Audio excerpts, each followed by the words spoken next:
What's going on, everybody?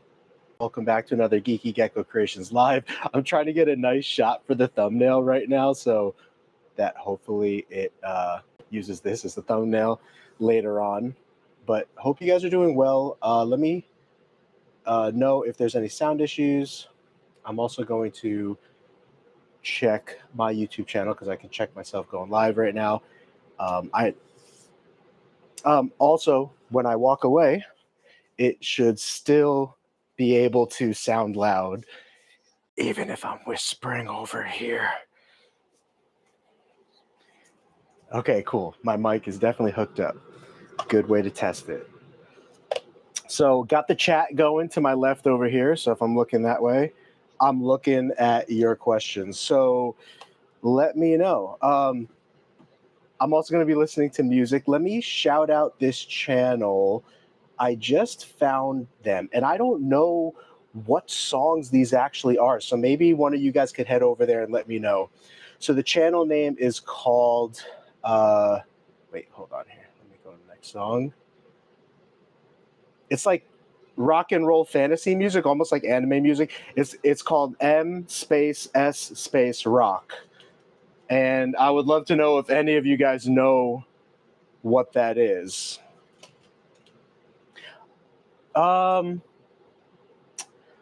I guess I can't listen to music if I'm going to answer your questions, because I guess I could look at the computer over there.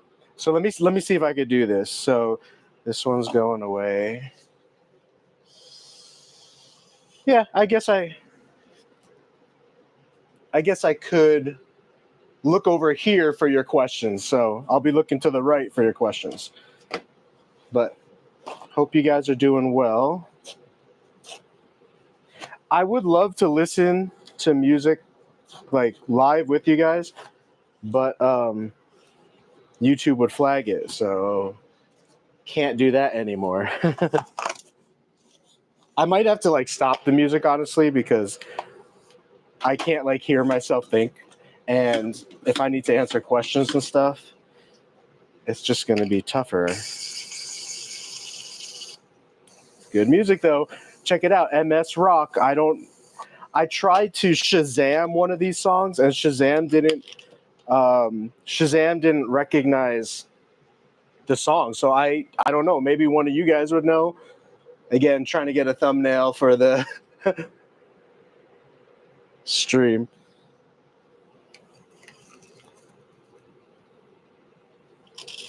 Ooh, that's a lot of worms. All right, better more than less.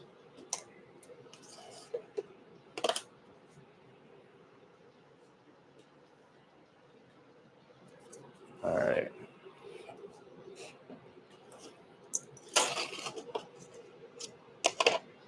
I love fantasy rock. It's so cool.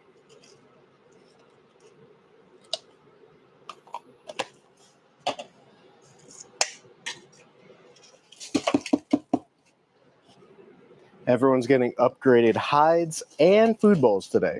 So I just have to remember to do that for everyone.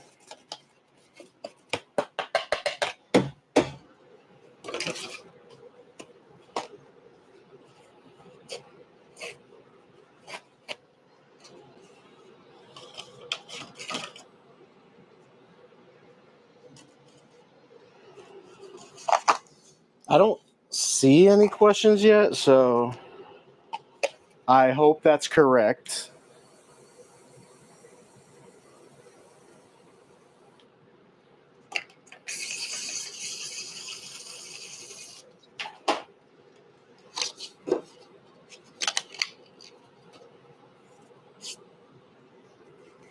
Once I get some questions, then I might have to shut the music off. So I figured I would show me for this stream as well. There is an option to show the gecko off to the side here. And maybe that would be good, because that way if I'm not answering the question or something,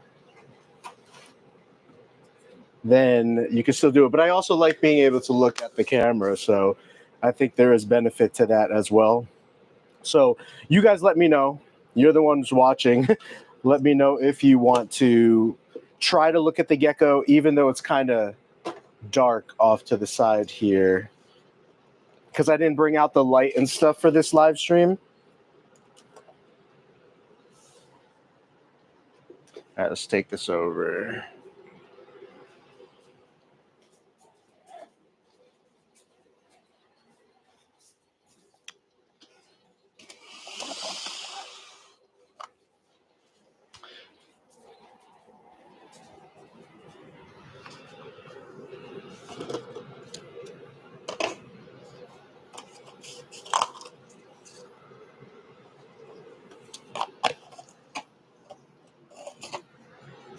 Also, let me know if you hear any wind. I don't believe you should, but I have the AC right above me going.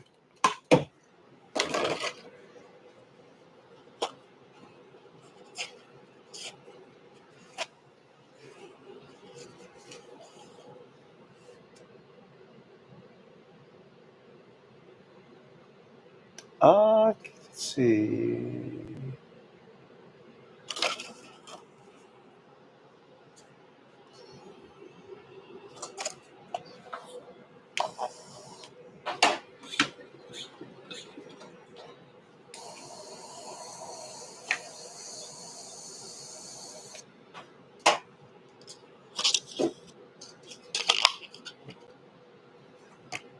Oops, there I gotta go.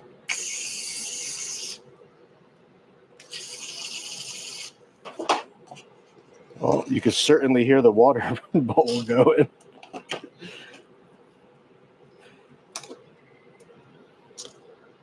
Hi, baby. Always do a little health check as I'm cleaning. Look at the eyes, all that kind of stuff. Also, if you haven't seen or noticed, we are running some pretty gnarly sales right now, and a lot of people are loving it. So check it out on our website. And I have a lot more geckos to add through the month of November and December, probably 200 or something like that. So every day I'm trying to add a little bit at a time.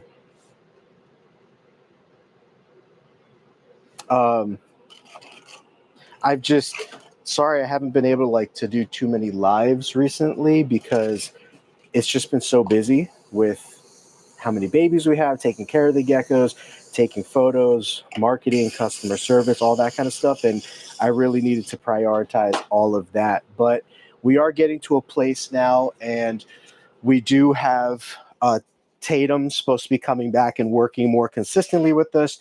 She was just really busy with life there for a while. But she should be able to put in the hours that we need now so that I can go back to having more time for live streams and stuff like that. I would also like to potentially try to get her involved in some live streams in the future and showing off gecko streams and stuff like that. So should be some pretty cool stuff coming up over the next couple months. Is it difficult taking care of so many reptiles, and how much per day do they take up? All day. Yes, it's very difficult, but I ask myself, would I rather be working with reptiles for a living or doing something else? And the answer is working with reptiles. I need to get more of these, so I'll be right back. But good question. I think there's always a trend of people that think that a reptile business is minimal effort for maximum reward, right? You're almost printing your own money in a way, right? Making animals is printing money, but there's a lot that goes into it that somebody who's just starting is not going to figure out until they try it or unless they learn from other people. And what that is, there's a lot of factors that go into making a business successful. And this is across any business realm, right? any business is going to face the challenges that I'm going to tell you about right now. But where is, did I bring it in here with me? Hold on. I hate like hearing myself echo since I got my earbuds in. So I'm going to take them out actually. Now that we got some good questions flowing. There we go.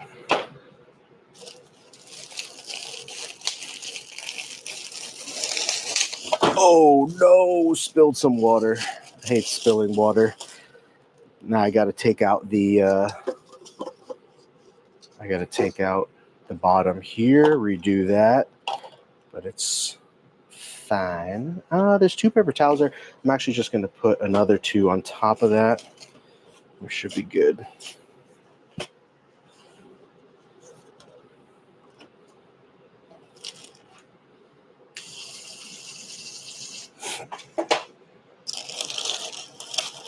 Yeah, I actually think Tiki's Geckos did a really good video a while back about a reptile business. It's an old video, but I think it still very much applies to today.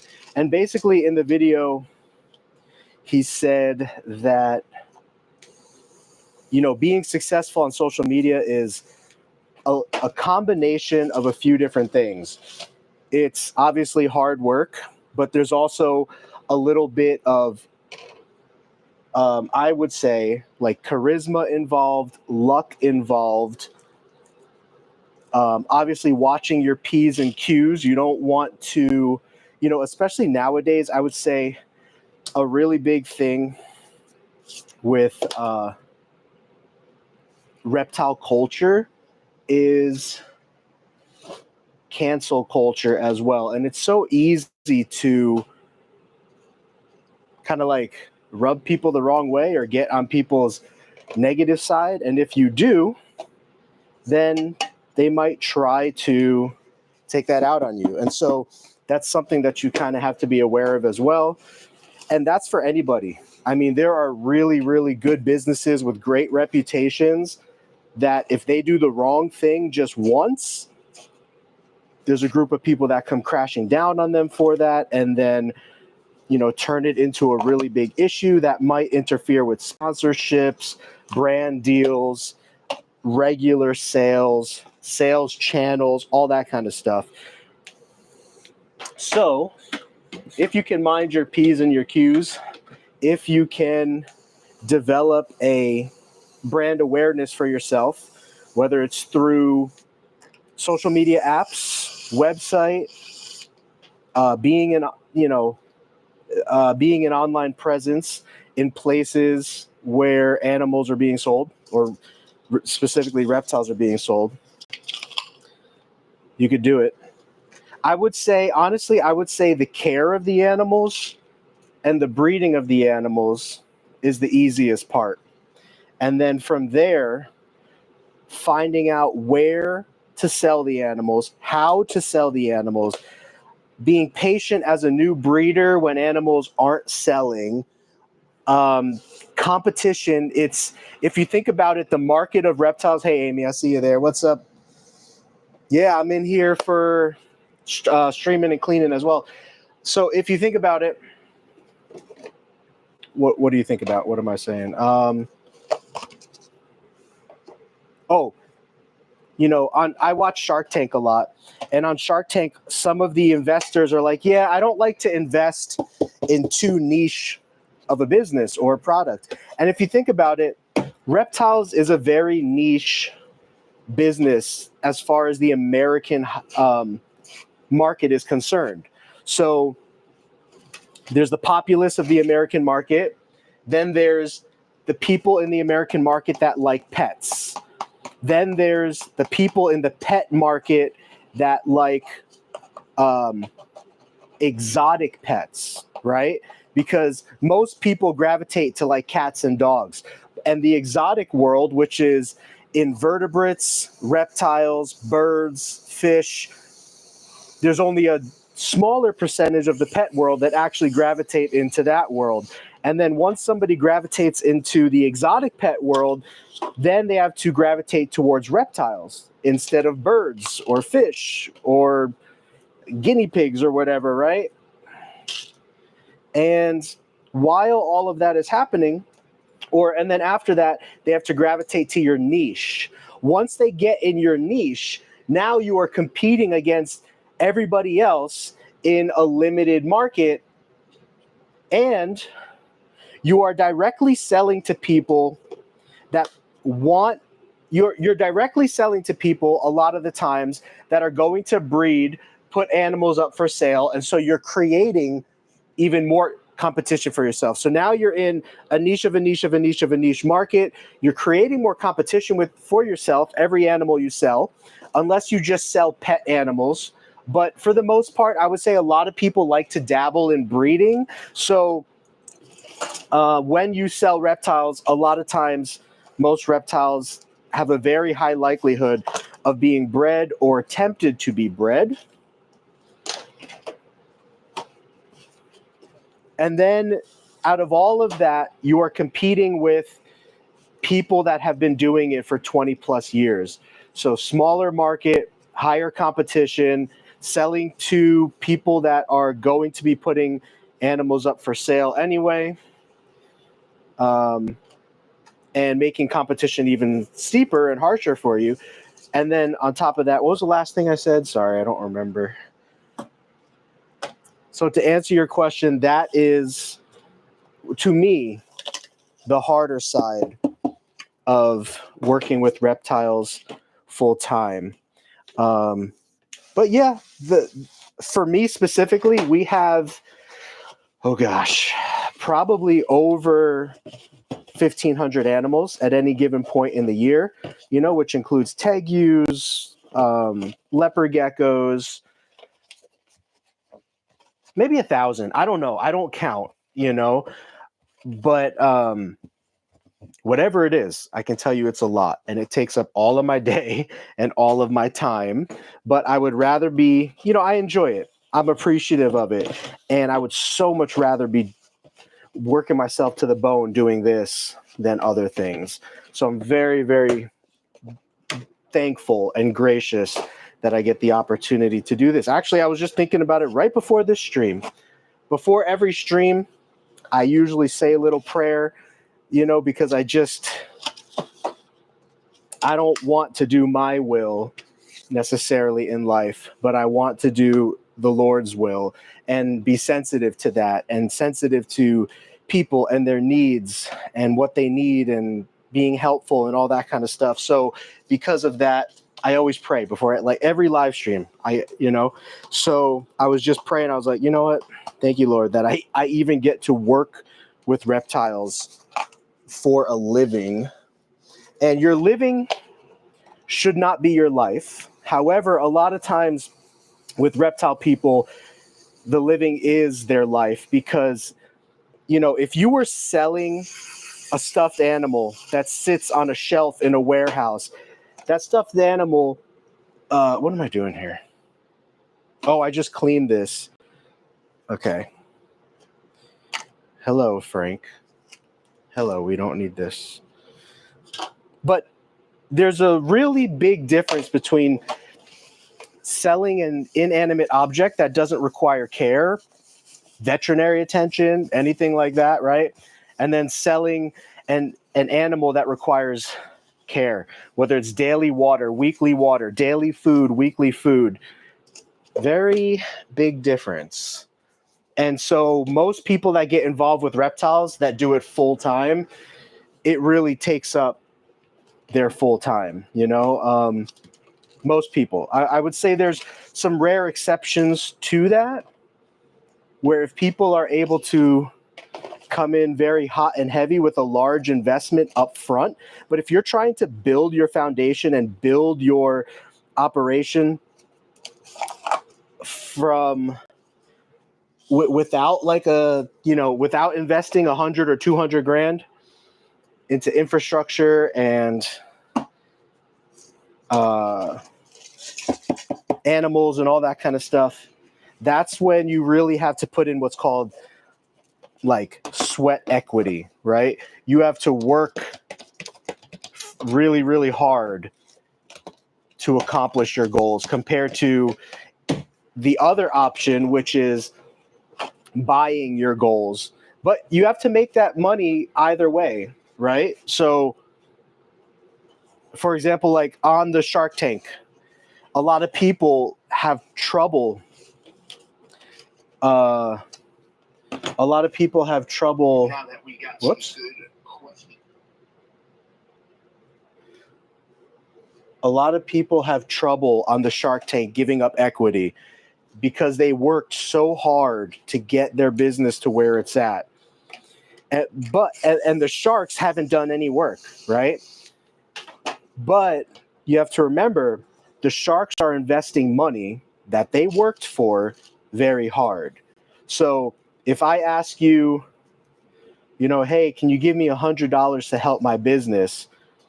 I'm doing all the work and I'll pay you back $200 2 years from now, right? The person that's about to give you the $100 is going to ask themselves, how hard did I work for that $100? Maybe $100 is kind of a light option, right? That could be looked at as a gift.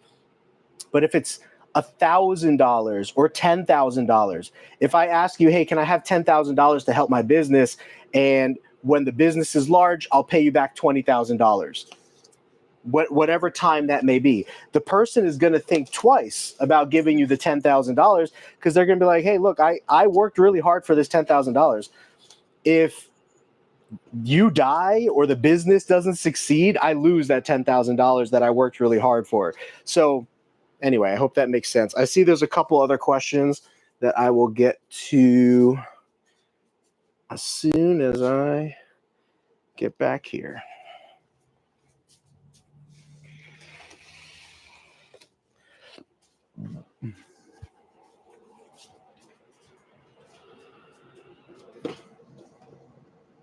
Gecko Man, what's going on, man?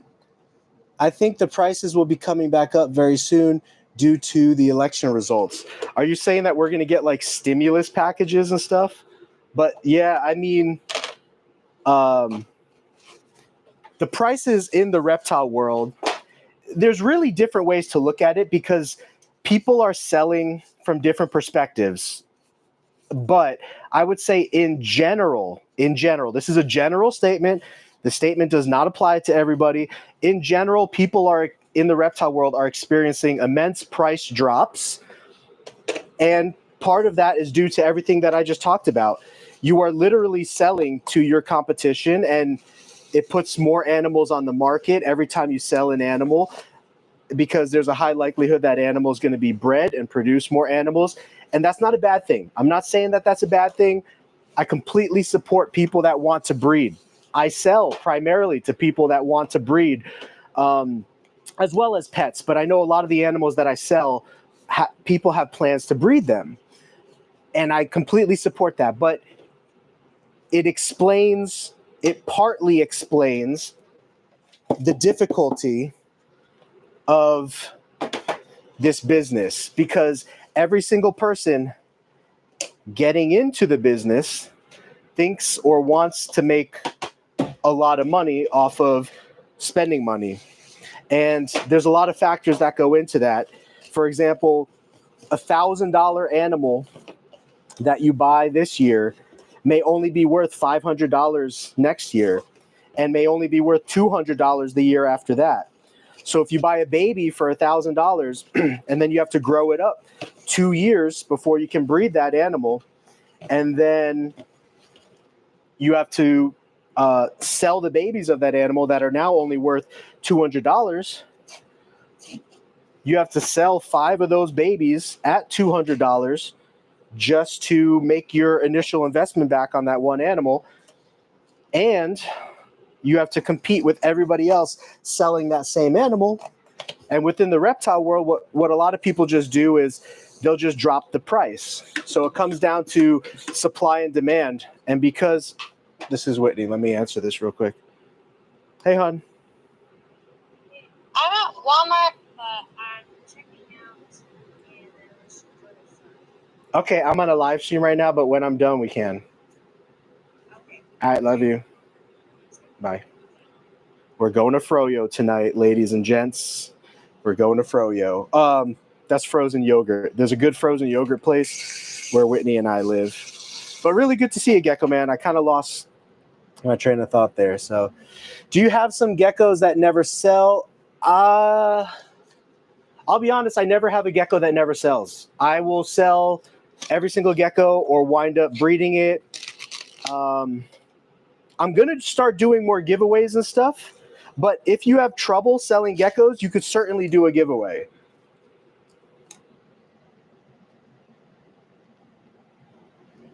Got my little ones today. Thanks again. Oh, so cool. June Esma. Thanks so much. That's awesome. Good question. I've wondered that myself, but always forgot to ask. Astronomical Pie Studios, the brother that did the commercial for us, which I love so much, is in the house. I'm almost fully recovered from my surgery. Funny moment was being on painkillers, smelling Lieutenant Pancake, and he smelled like tangerine because of the color. That is funny and awesome. No, I think buyer confidence will increase demand, which causes shortage of supply. Yes, that can happen. That certainly can happen. But I would say that one of the biggest problems with leopard geckos specifically is how quickly they reproduce. And guys, again, I am not saying any of this to be discouraging. I just like to be upfront with what I perceive and what I've experienced. Okay, so I'm only speaking from that perspective. And because leopard geckos produce so quickly, it's really, really easy to have an overflooded market. Ooh, dropped a thing there. Now, the good thing about leopard geckos is there's always a high demand for them because they're a great beginner pet, and some people are willing to spend anywhere between $50 to $500 on a pet. I mean, last year I sold a Black Knight to a girl that I believe was in high school, just because she had to have her mom pay for this animal. To a $2,000 animal to a girl that was in high school, just because, you know. So anyway, people do buy expensive pets that are from different demographics, but the average pet, I think, is being sold for around $50 to $100. So I knew from the start, my business strategy from the start was, I know that the leopard gecko market is very saturated, and I know that competition is very steep. So when everyone needs a business strategy. When I first came in, I said, I'm going to hold back everything. And I literally held back everything.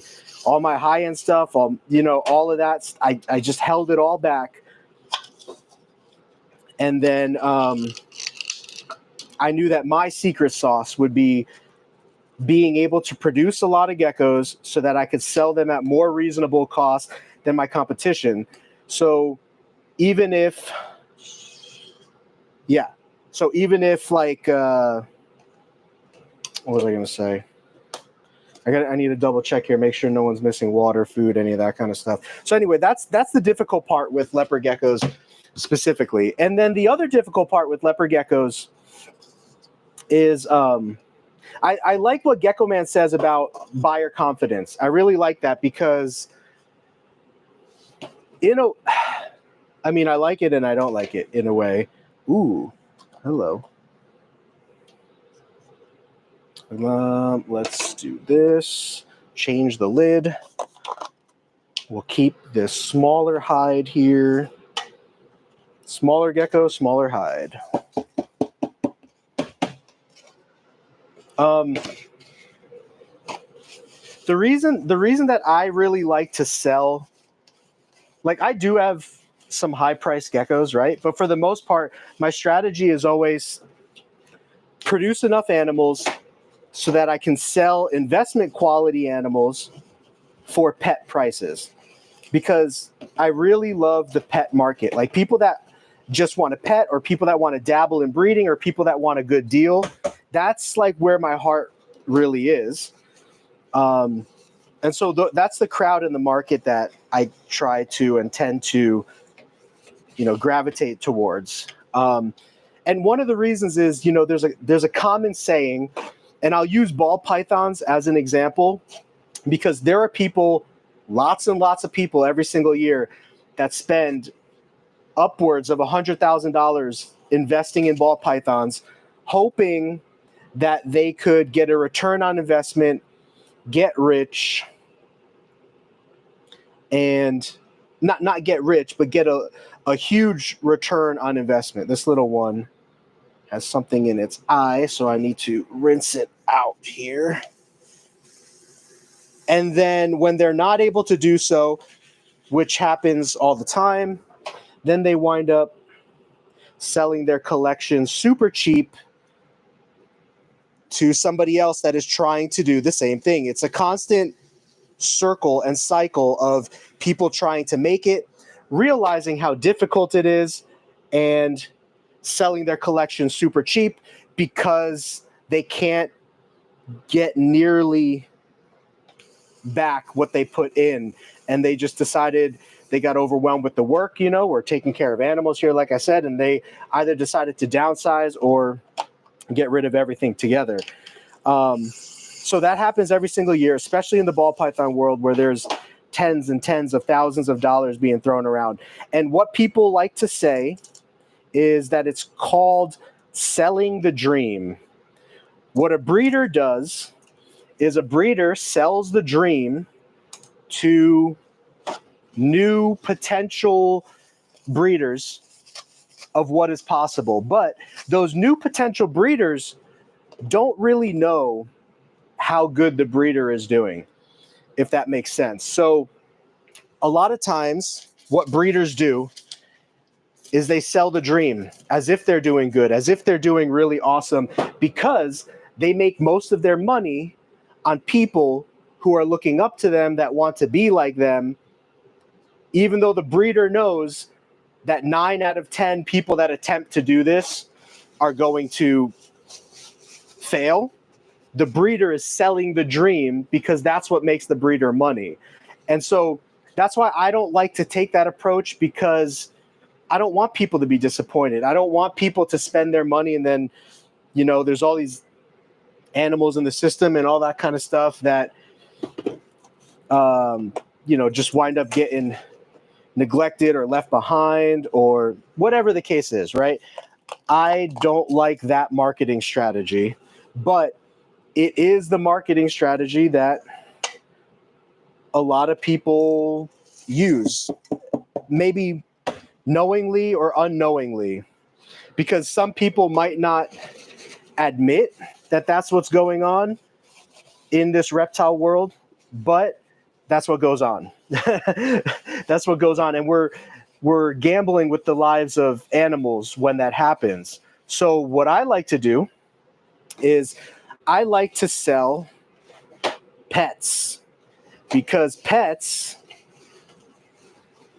even though somebody still might not want that as a pet in the future, which that does happen, but to me, the person's not going to be completely disappointed if they decide that this world is not for them because they didn't spend like a ton of money, right? Like some people remortgage their homes and stuff like that, and then find out how difficult it is to sell and make a business in this very competitive niche market and world. And they lose out. Many people lose out. So I prefer to just, I'm gonna keep this hide. Let's keep this. I prefer to advertise and market in a way where it's people just buying animals that they want, not necessarily thinking that they're gonna get rich or something like that, right? Because when people do that with that mentality, and some people I do sell to probably have that mentality and they want to breed and they want to give it a shot. More power to them. I'm obviously not going to hold that against them, but I like to sell quality animals for quality price, so that if somebody decides it's not for them, they didn't pay an arm and a leg for the animal, it's easy for them to get out. They don't have to regret the decision that they spent, like, that they remortgage their home or something like that to give this business a shot. And that very rarely happens in the leopard gecko world because of how fast paced the leopard gecko scene is. Because of how fast paced the leopard gecko scene is, how fast the geckos reproduce and all that kind of stuff, a lot of people realize very quickly that nobody's selling $10,000 animals. Nobody's selling $15,000 animals like the ball python world. When people see, when people first get in the hobby and then they see the big guys in the ball python world that are selling $30,000 animals, a person thinks to themselves, hey, if I could just get a piece of the market, I'll be doing just fine. And what they don't realize is that person that's selling $30,000 animals controls the whole market. They have the whole market in their hands. And so that's why they're selling $30,000 animals.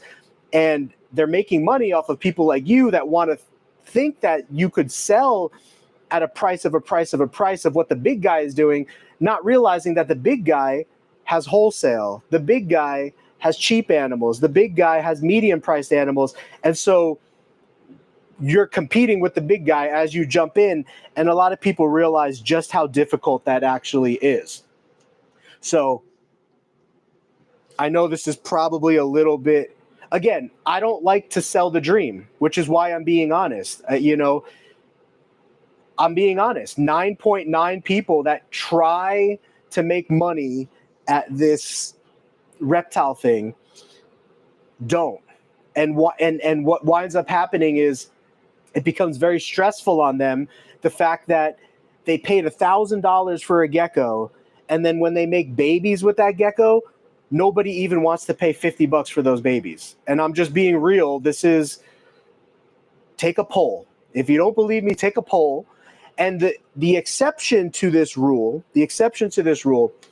is people who are always investing in the highest end animals. So if you're always investing in the most expensive animal every single year and keeping your projects fresh, and this is just business mentality, this applies to like almost any business, then you will most likely do okay and you'll most likely do fine. But the little guy that's coming in and he's like, oh, I'm going to just, sweat equity, work harder than the person ahead of me. It doesn't always work, because sometimes, like, that was the approach that I came in with, honestly, is I was just like, I'm going to have more animals and I'm going to work harder than everybody else so that I can give this a go and that I can make this work. And to a certain degree, that's still my strategy. That's still what I do. But that doesn't always work. I would say that business is very challenging with that approach. But also the other thing you have to consider is when people come in with a lot of money, tens and tens of thousands of dollars, they worked hard for that money in other places. And so it's not that they're going to they're not buying their success for free.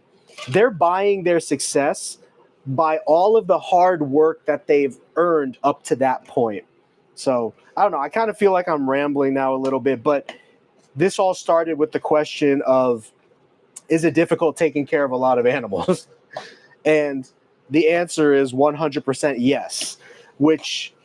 So what happens when people realize that they can't sell animals for the same prices as the big guys or at a rate or a pace that would make it worth it for them, what happens to those people is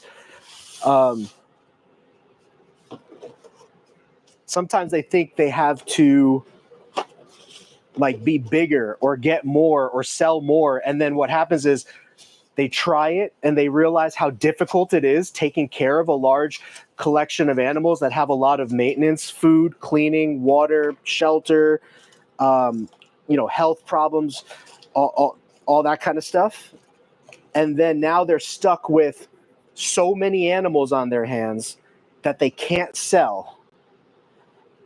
And the animals suffer, and that's what happens all the time in our hobby, all the time. And I don't necessarily even mean animals are suffering necessarily like to death or something, right? But when I say animals suffer, I mean that because the business is not making money, the business doesn't have money to pay for employees, right? And the owner has to take care of everything themselves, and the owner realizes they can't take care of everything themselves. And this happens all the time in our reptile hobby. So what happens? The owner decides to dump it all. Just dump it all. Just get rid of it all. This happens all the time. All the time. And so when I'm talking like this, it's just in those means. It's just in an honest way.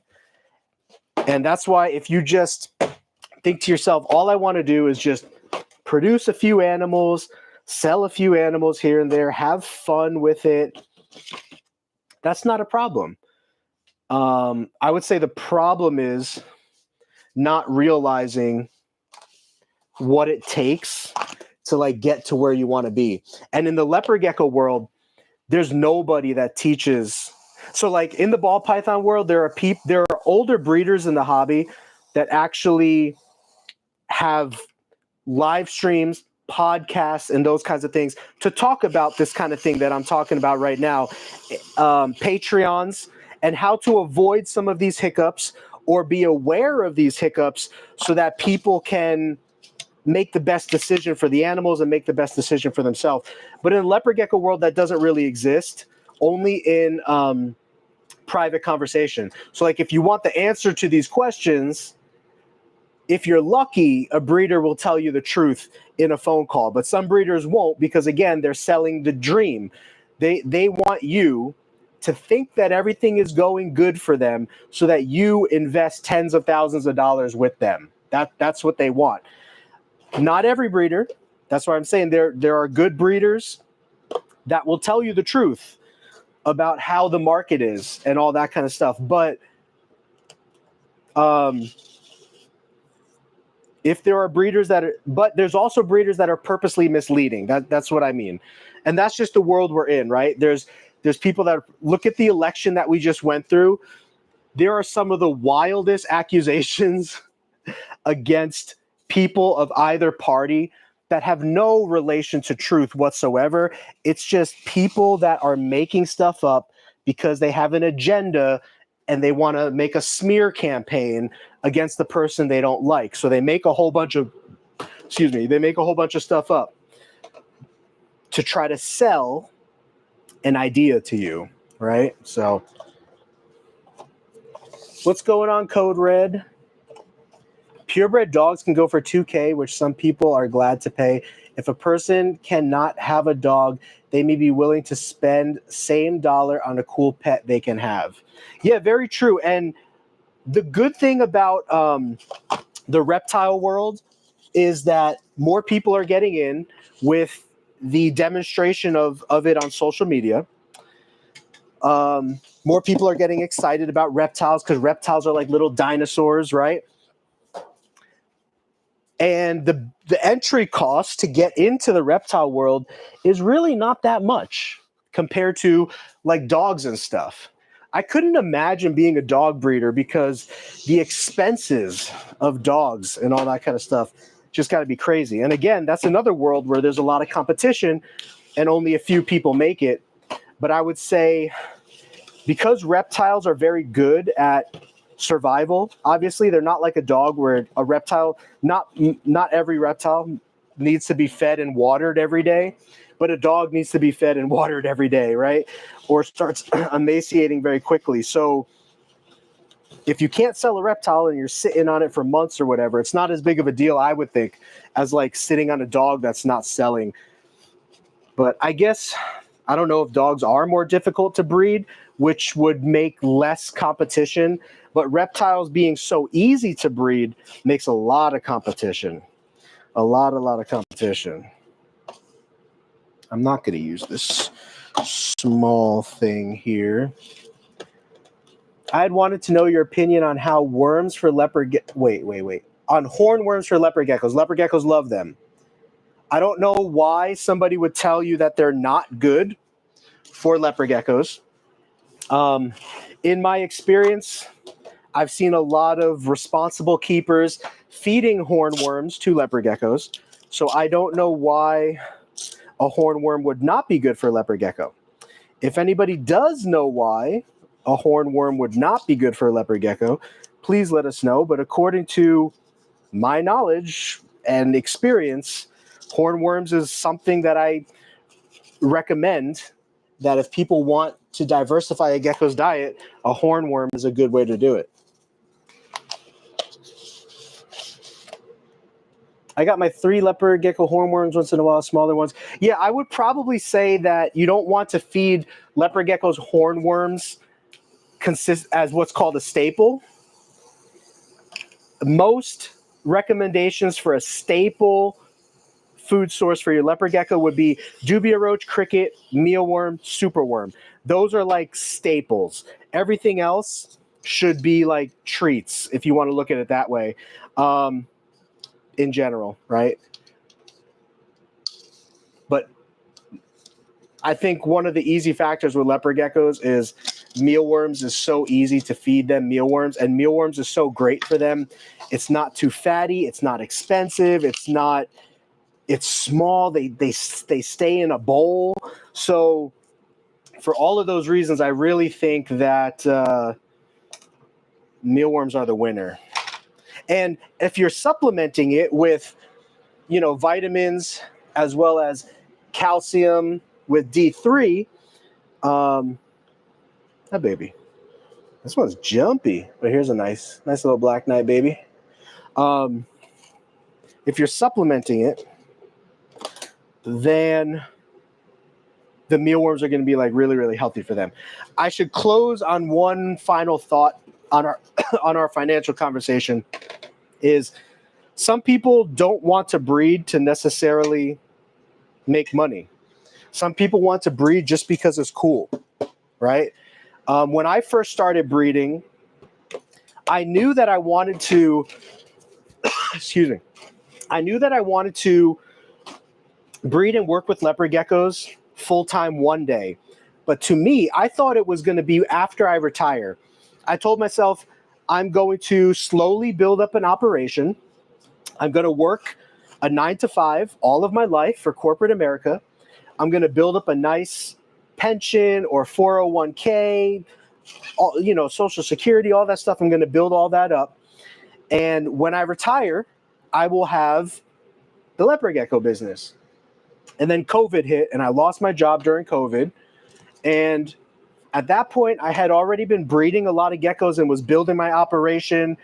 And so I asked my wife if I could, we had a little bit of savings. So I asked her, can I just give the reptile thing a shot? Let me just see if I can do it. We have a little bit of savings.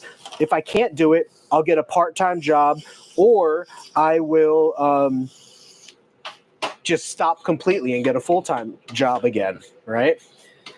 And that was about three years ago or so. And right after I made that decision, like within a month or 2 months maybe or something after that decision, I reconnected with a family member of mine that I hadn't known prior. And they saw what I was doing. They wanted to support what I was doing and wound up becoming a financial backer and investor in our company. And so that's when I really told Whitney, I was like, hey, with this financial backing, support, and help, I really think I could just keep doing this full time. And so as long as I was able to do it, I was just making it happen, full time. And it's been 3 years now. So that's another thing is, if you have investors that come in and got your back and can help you and support you, that's also going to mean the world and be tremendously helpful, because in the beginning stages of a reptile business, not a lot of people are going to know you. Not a lot of people are going to buy from you. I'm very fortunate that I have social media. And social media was never meant to be a financial thing for me. I just started my social media. I started making videos out of my true passion for leopard geckos and just wanting to share that. And then it blew up into something that actually now does make money for me. And not only money in like views and monetization, but in promotion and brand awareness, right? Because without social media, who's going to know who I am, right? Without brand awareness, who's going to know your company? And there's different ways to get brand awareness. Morph Market is a great place, especially for people that are not active on social media like this. Morph Market is a great place. So if you are a new seller or a new breeder and you need brand awareness and exposure, Morph Market will get you some brand awareness and some exposure. It's not going to do it all for you, but it'll do a little bit. YouTube, Instagram, TikTok, those are the other platforms that will get you more brand awareness and brand exposure. Let's see. So I got these guys here. I need to grab some more stuff that I need to clean real quick.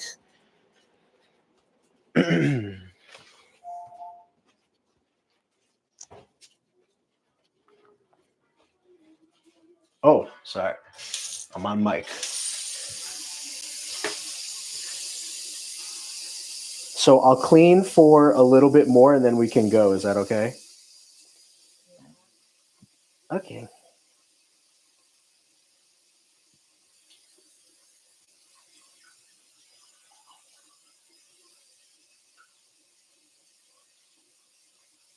Maybe like a half hour or something.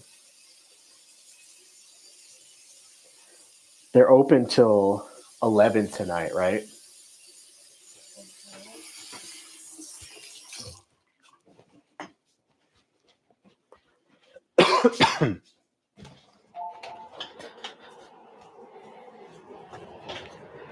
All right, so let's see here.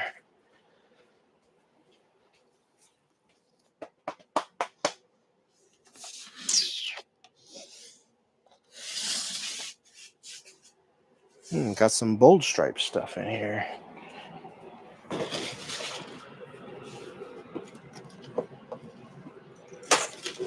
Oh, thank you for the super chat. Artie and Kenki, hello. Louis Robles, how much are the black ones? I sell them for about 500.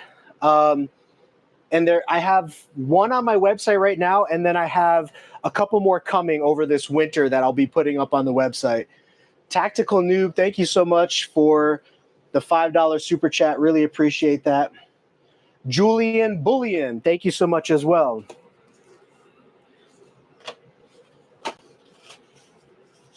Now, there is a natural balance to the order of things. So when I was talking earlier about,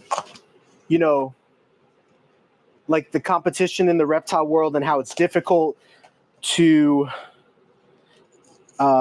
make a full-time business out of it and all that kind of stuff. When I was talking about that, how you're selling to your competitors, you're also selling to people that are not going to be your competitors, right? You're selling to people that have no interest in breeding, or you're selling to people that are not, what's the word I'm looking for? Not going to try to overwhelm themselves. And I guess that's the biggest thing that I could encourage somebody starting off is try not to overwhelm yourself, because it is a long road and it is a hard road for most, I should say. And if you're concerned about making it, if you're concerned about can you make it or not, then it would be good for you to start slow. If you're not concerned about can you make it or not, start as big and quickly as you want. So like once I made the decision to go full time with it, I knew 100% I was not going to allow myself to fail.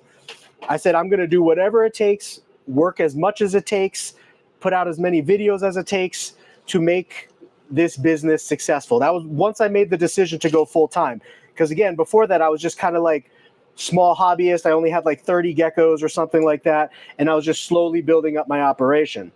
But once I had 300 geckos, 300 adult geckos that I was breeding, I made the decision, I can't fail. I won't fail. I won't allow myself to fail. That was at least what was going on through my head. If I could do it over again, would I start a little bit slower? Because I really, over the last 3 years, I've really stressed myself out a lot with that decision. And so if you're the, and I always tell myself that I wanted to, and this was just my thought, I wanted to grow as big as I could, as fast as I could, and go as hard as I could. And you lose a lot of experiences in life when you do that. You know, if I had grown slower, if I had made a decision to not try to go as fast, I would have had a lot more time for like spending with family, spending with my wife. I was newly married when all this happened. My wife and I are only been married 4 years, and 3 of those years have been immensely stressful because of having all the animals in our house. Our entire house is taken up by animals. And so would I do it differently if I could go back? I'll say it like this, maybe. But my goal when I made the decision, I never do anything that I really am passionate about half-hearted. I'm the type of person that if I'm really passionate about something, and there's not many things that I'm really passionate about, but if I'm really passionate about something, I won't do it half-hearted.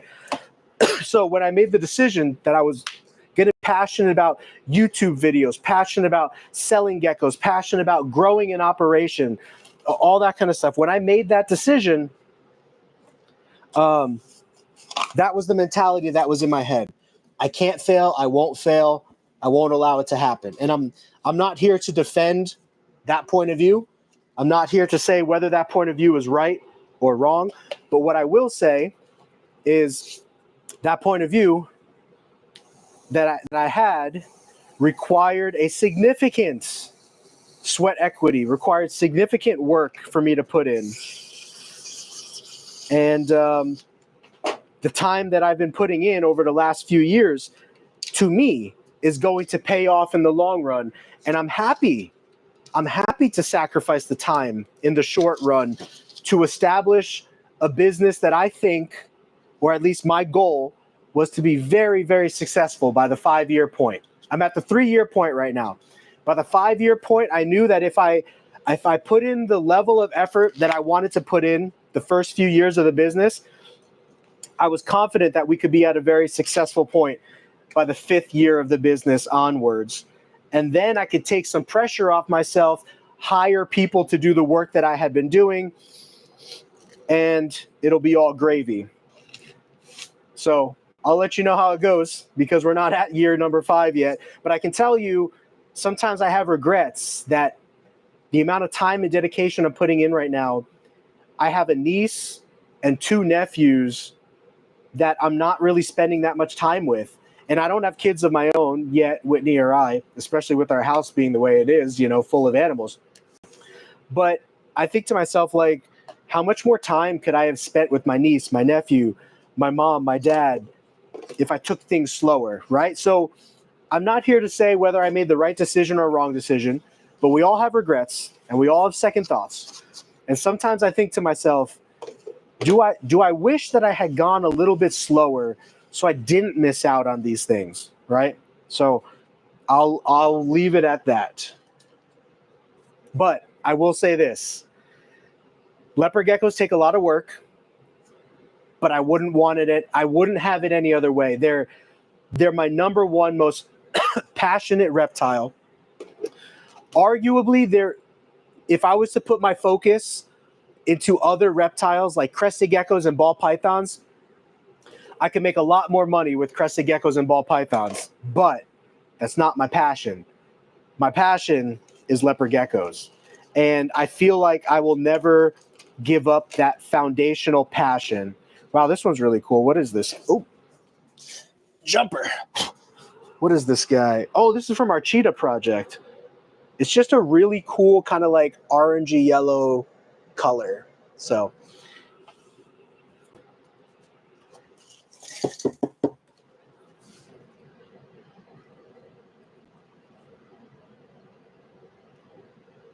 oh, thank you so much, Tactical Noob. I really appreciate that. You know, especially because of everything that I'm saying right now, every dollar, every cent that comes through in super chats, or just the contribution that you guys are putting in watching this. I'm so thankful for that. And it helps to it definitely helps to make it function and work, right? Like you guys that are all buying animals from us, supporting us on YouTube and all that stuff, you guys are what makes it possible, right? If I'm not able to sell animals, there is no business, right? And so there's that component to it as well, the community component.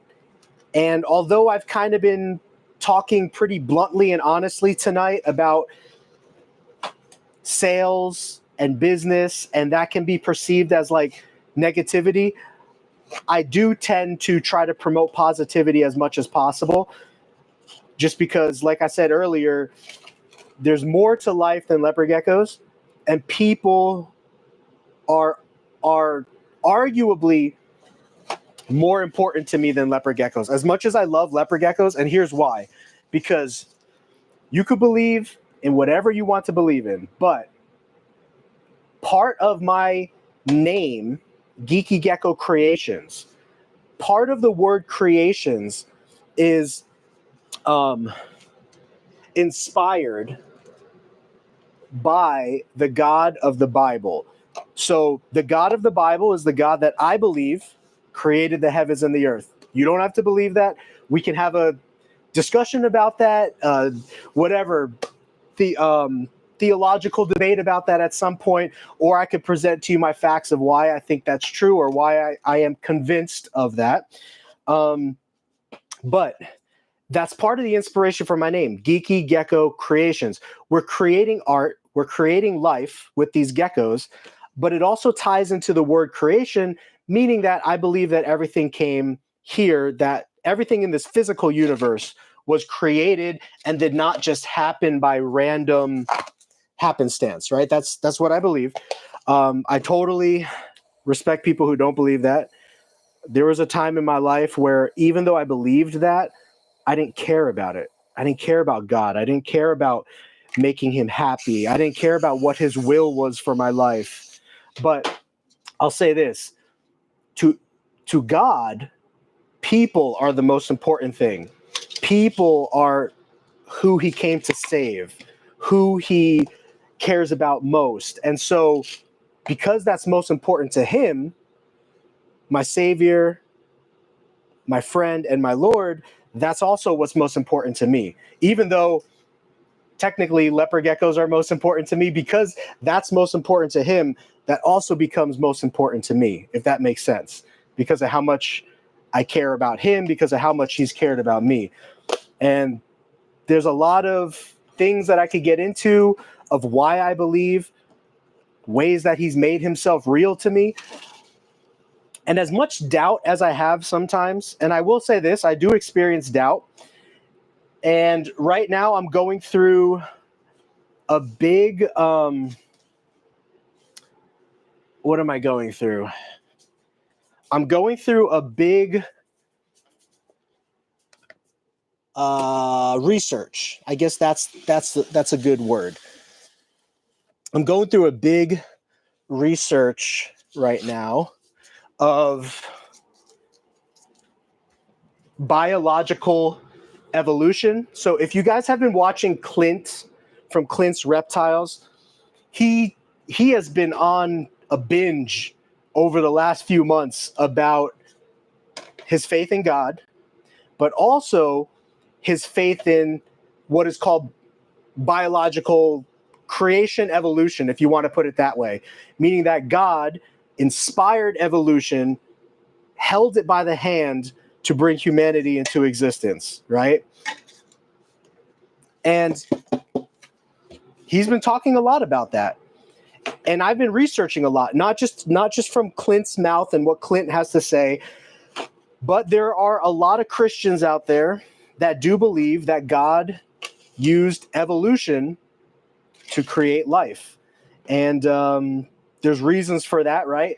The complexity of DNA, how animals can't evolve out of classes, which is something that Clint has been hammering on over these last few months. Animals cannot evolve out of a limited set of class and DNA. They can only evolve within that class and set of DNA. And so that points to the fact that somebody had to create that class and had to create that DNA if an animal can't evolve out of that DNA. So if we all go back to plankton, if we all started at plankton, how did plankton evolve out of the DNA set of plankton? If plankton will always be plankton and stay within the family and the classification of plankton, right? And so that's where I think Clint uses his knowledge of evolution, or what he believes is, evolution of species and families and classes and all that kind of stuff. And he makes some good points. And I'll be honest, there's good points on both sides. But anyway, that wasn't the reason I brought it up. The reason I brought it up is because I have doubts too. I have doubts some days, some times of day. Am I just imagining all this? Am I just making this whole God thing up, faith thing up? But I'll say this. There have been times in my life where God has proven himself so real to me, so real, that all I need to do is reflect back to those times in my life and say to myself, there's no way that wasn't God. There's no way that I made that up. There's no way that that wasn't real. And so in moments when I doubt, I think back to moments where I haven't doubted, right? So anyway, I try not to get too pushy or religious on this channel. I think there's been a lot of damage done by pushy religion. I think sometimes pushy religion helps people. Maybe sometimes people need to be pushed. But I know for me, the gift and the faith and the heart that I feel like God has given me for the love for his people, I feel like that's not to be pushy. If you have questions, I'm happy to answer. I'm happy to share my testimony. But the whole like doom and gloom and judgment day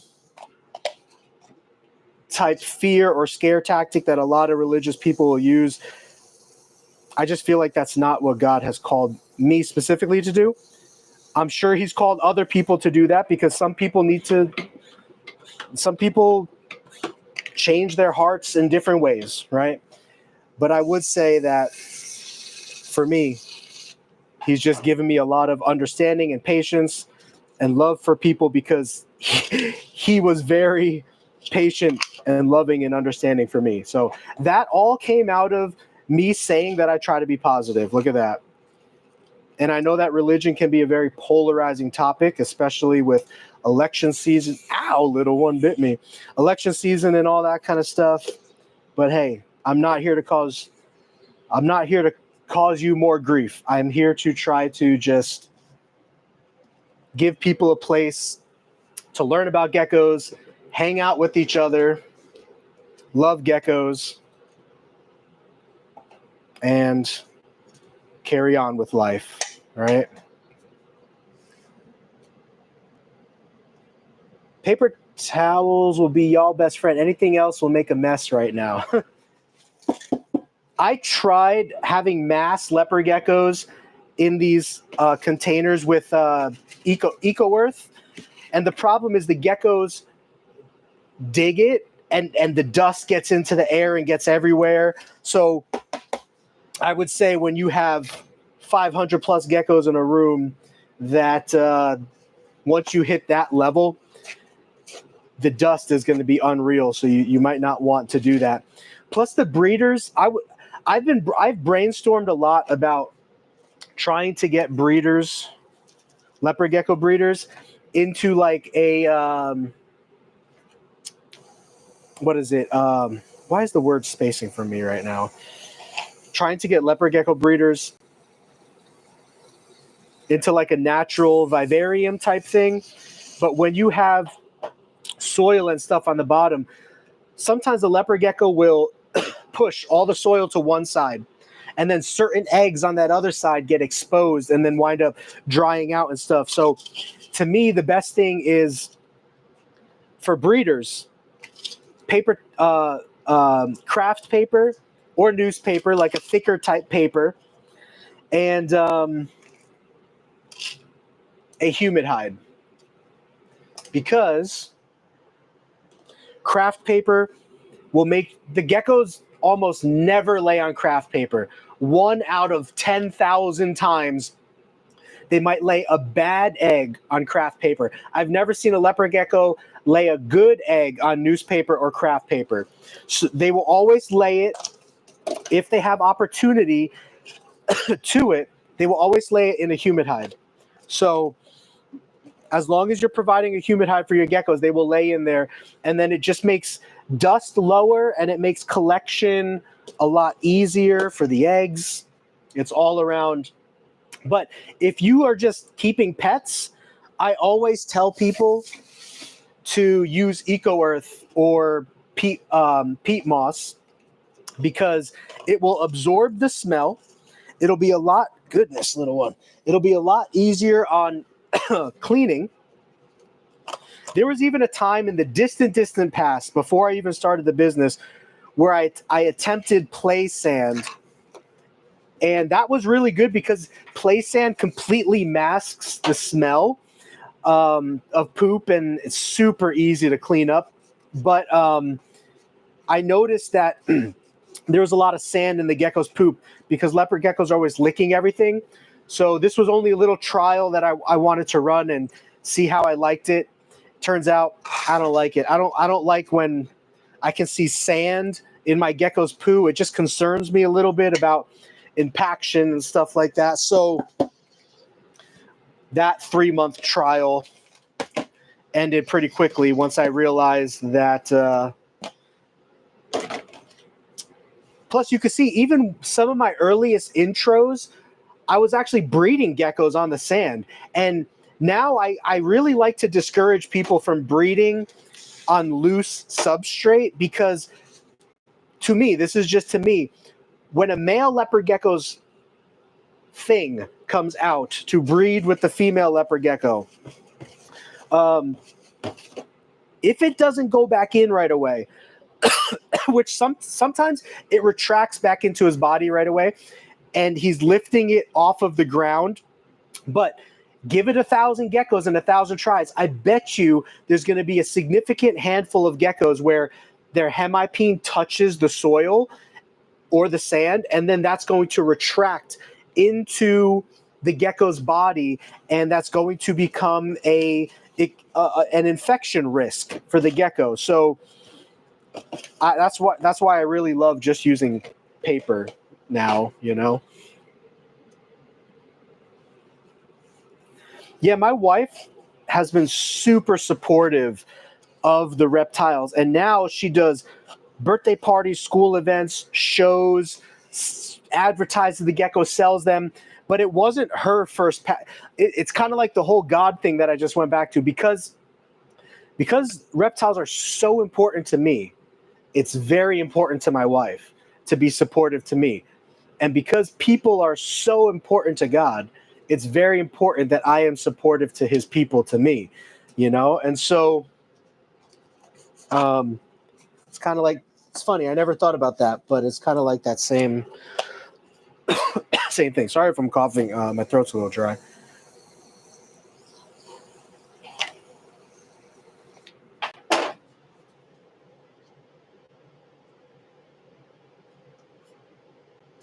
My YouTube does not. Oh, wait. Maybe if I refresh it on my phone. Hold on. Because. Oh, there we go. Let's load more. No.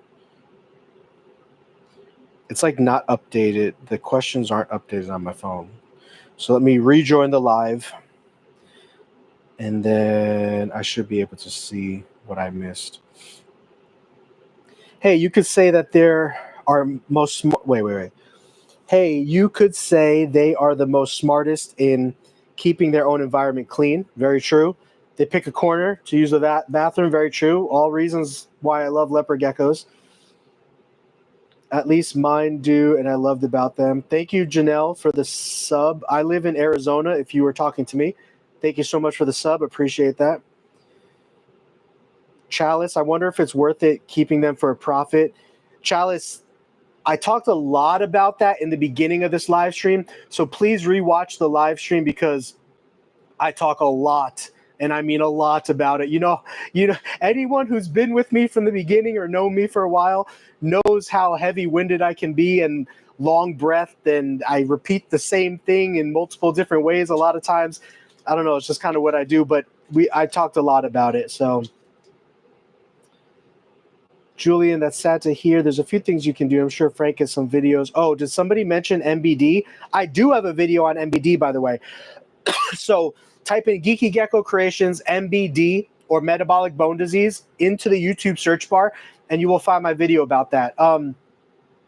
Also, feel free to text me, 480-299-7657.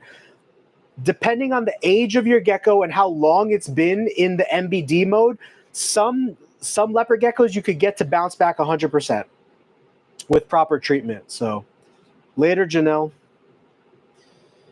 Julian, thank you, Amy. I seen his video, just seeking a little comfort. Yeah, that reminds me. I had a bearded dragon that was like impacted when I was like 8 years old or 10 years old. I was so sad for that bearded dragon. So I can definitely understand your how you're feeling right now. So sorry about that. Yeah, MBD is absolutely a killer if not treated. So it's very important that it be treated, but it can be restored a lot of times. So, I mean, it's your channel, but if there's a lot of religious content, I'm going to leave. I have a little Cresty right now that has been biting me.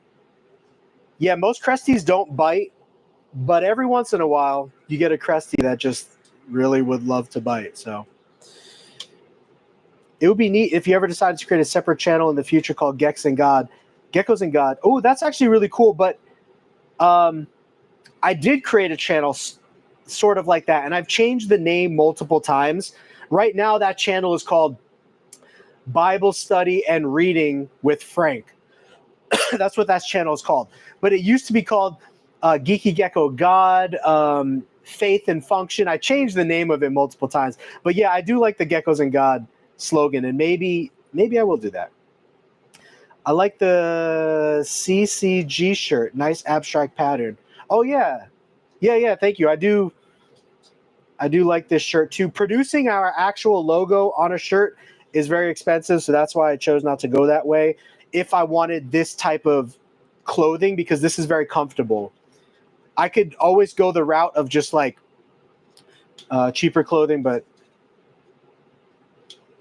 for substrate, I use topsoil, play sand, jungle mix, orchid bark, and long fibered sphagnum moss. I mix all of them together. Yeah, if you can mix stuff like that, that's going to be absolutely fantastic. So, and what a lot of people have been doing recently as well is clay.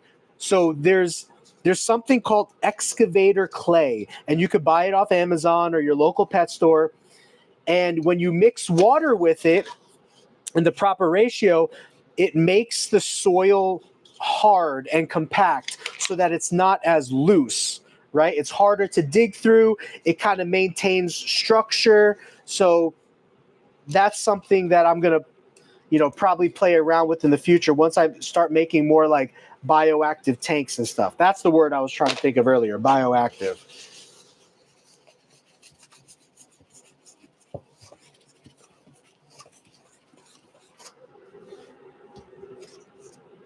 Hey, little one.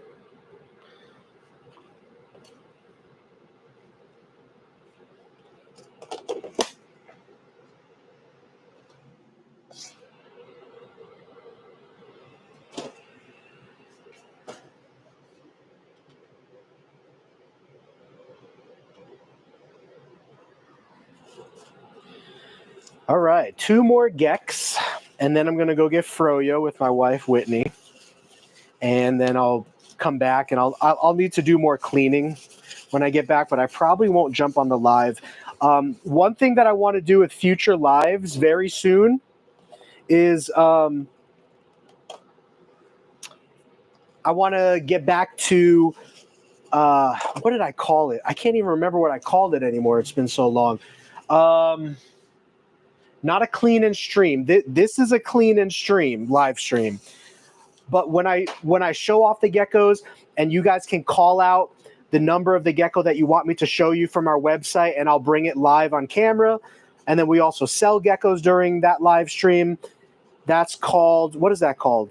If you guys have any good idea names for that. I used to call that something. It's been so long I can't even remember what I called it now.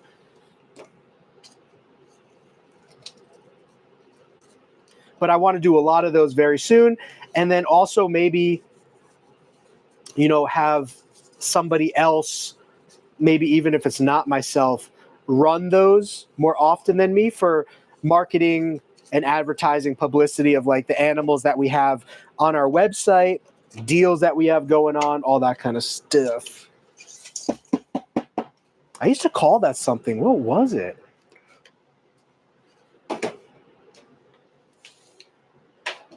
Not clean and stream. It didn't have the word marketing in it. Show and tell. That's what I called it. Show and tell live stream. And basically you could request to see any leopard gecko from our website on the live stream. And I would have like 3 or 4 of them active in, you wouldn't be looking at me. You'd be looking at a tub full of geckos with like good lighting, bright lighting. And I would constantly be like showing the different geckos. And then any gecko that you wanted to see from my website, I would pull onto the live. So that's what I called it, show and tell. But if there's a better name for that, I'm certainly open to that.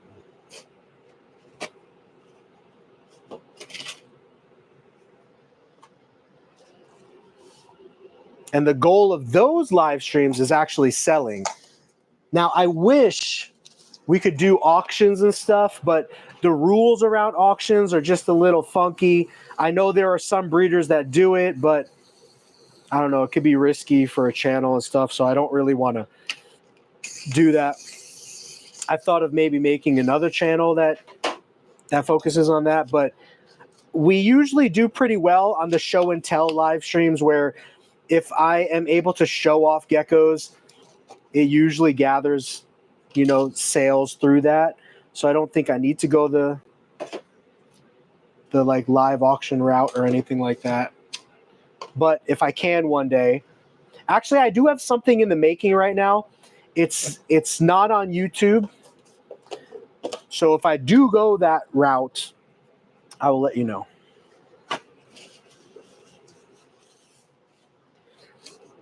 I also wanted to do that with other breeders, like visit other breeders' facilities and operations, like in Arizona that work with different species that I don't work with.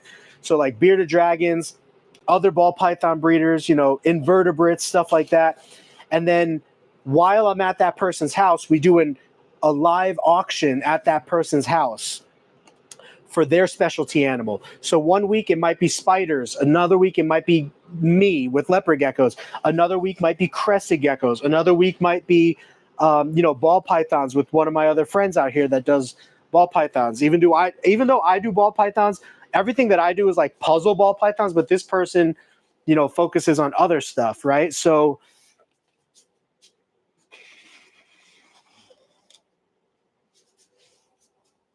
oops.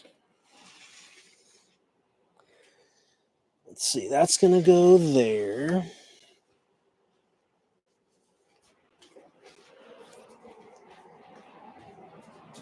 But I wish it was that easy. But when it comes to auctions and stuff, unfortunately, it's not that easy. And you do have to be careful with running those because of state laws and federal laws that are governing your area and YouTube, obviously. And because I've built this channel up, you know, without that stuff,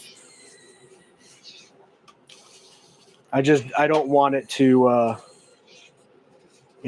cause problems or anything. Hi, Screamy. Yeah, you got a screamer over there. He is very upset right now. Is this clean? Yes, that is clean. Do you have a personal gecko? I do. I have many personal geckos, many geckos that are named. We bring a lot of geckos to school events, birthday parties. We just recently did astronomical. You'll like this. We just recently did why am I spacing on the name? The Jewish New Year. What is the name of that celebration? No, sorry. Feast of Tabernacles. So we did a gigantic Feast of Tabernacles celebration out here recently with like, I don't know, like 100, 200 people or something like that. And they wanted to have a reptile person, entertainer, right? And so for an hour and a half at this gigantic Feast of Tabernacles celebration, we were just showing off snakes and geckos, and the kids enjoyed it. The family enjoyed it. It was wonderful. I love being able to do events as well, you know. So there's many geckos that have names that we bring to those events. But if you watch the most recent video that I did where I review the best 40-gallon breeder tanks for leopard geckos specifically, in that video, I have Pikachu, and Pikachu is one of my oldest geckos that I don't really use for breeding anymore, but he's probably fathered hundreds of geckos over here in the few years that I was using him for breeding, and he's like a white and yellow emerine, beautiful gecko, and he's definitely one that I consider like just a pet, right? There are some that are very important to me for breeding purposes, and so I'll never bring them to parties and stuff like that because it's like a huge risk whenever you bring animals out of the facility, right? To contract viruses, diseases, get hurt by kids, all that kind of stuff. But usually the older the breeder gets, it then graduates into just being a pure pet and an animal that I could bring to events and stuff like that. So yeah, I do have many pets. I have many leopard gecko pets that I have names for, and Pikachu is one of those. Ooh, a gecko calendar would be cool. I'm just glad like breeders like Geeky Gecko exist. Went to PetSmart the other day, and it's always so sad. Frank's geckos. Yeah, it's definitely sad seeing reptiles in conditions that you know can be better, for sure. And that's putting it nicely, right? Unfortunately, even though reptiles are gaining popularity, they're still taboo by the majority of pet people in America. And so they kind of get a bad reputation for being like disposable, you know, like fish. And I'm not saying that fish should be disposable, but a lot of fish are viewed as being disposable. You know, a father buys a goldfish for his 10-year-old daughter and just plops it into a bowl with no filter or whatever, right? That's called a disposable pet, right? A hamster even is somewhat of a disposable pet, right? Or I should say, is oftentimes viewed as. And unfortunately, especially with like Petco, PetSmart, and those kinds of places, they kind of get lumped into the same category, right? Now, that's not an excuse for the person who's buying the animal that they should have more awareness that this is an animal and a life form and want to research and take care of it. But when it's sold for $5.99 on a shelf or $20 in a tank, the psychology of a human being is, oh, well, if it doesn't go right, I only lost $5 or $10. So it then becomes a disposable thing to people who unfortunately have that mentality because it's being advertised in such a way where, hey, it's so cheap, so it doesn't really matter if I research it or not, right? And that's kind of, I don't want to say that like Petco or PetSmart does that on purpose, because I'm certain they don't do that on purpose. But it's kind of the end result, which is why there's a couple leopard geckos I've sold for like $25, especially leopard geckos that have, a minor defect or something like that. But there was this thing that I was doing a while back where I was like, hey, if you want a pet leopard gecko, I'll just give it away. I'll just give it to you or something like that, right? And I did give some of those away, and whatnot. But also at the end of the day, you have to ask yourself, if you're giving away geckos or if you are selling them for too cheap, is it going to cause more natural neglect for that animal because of how cheaply it was acquired? Sometimes people aren't going to think twice about it, right? Yeah, give me that goldfish for 10 cents, right? Give me that goldfish for 10 cents. I'll plop it in a bowl and see what happens. And then it dies. And then the person's like, what went wrong? And then they do the research after. Oh, wait, you can't just use tap water. It has to be dechlorinated water. It has to build up its own eco-life balance and all that kind of stuff. And then they start doing the research after the animal has already died. And that's kind of I'll put it this way, the unintentional result of what happens when animals are sold for very cheap. Sometimes, not all the time, but sometimes. So, goldfish bowl. Same as my name, Astronomical Pie Studio. Oh, I was like, wait, who is Amy talking to? Astro? Now I get it. Amy, if you didn't see the leopard gecko commercial that Astro did for us, it's amazing. We're gonna do a live stream with Alexander from Astronomical Pie Studios at some point in the future as well, and talk about, his inspiration behind the commercial. It'll be very awesome. So, yeah, and he does do a lot of like reptile parodies and specifically leopard gecko parodies, and he is very like geeky and nerdy and like science fiction. So I really love the stuff that he produces. So, well, I thank you guys so much for being here. I am going to do more clean and stream live streams, but now that Tatum is back and helping more as well, very soon I'll be doing more show and tell live streams, which is basically showing what's on the website, what's available, what's for sale. We do have a 50% off website-wide sale going on right now for all the month of November. So we got some really nice geckos for some really nice prices there. And I am adding new geckos almost every single day, pretty much every single day. I'm adding new leopard geckos because we have, I don't know, like another 100 to 200 leopard geckos that I need to add before the new year onto the website. So we will most likely be running some really awesome sales through the next couple months. And just want to thank you guys for being here and being supportive.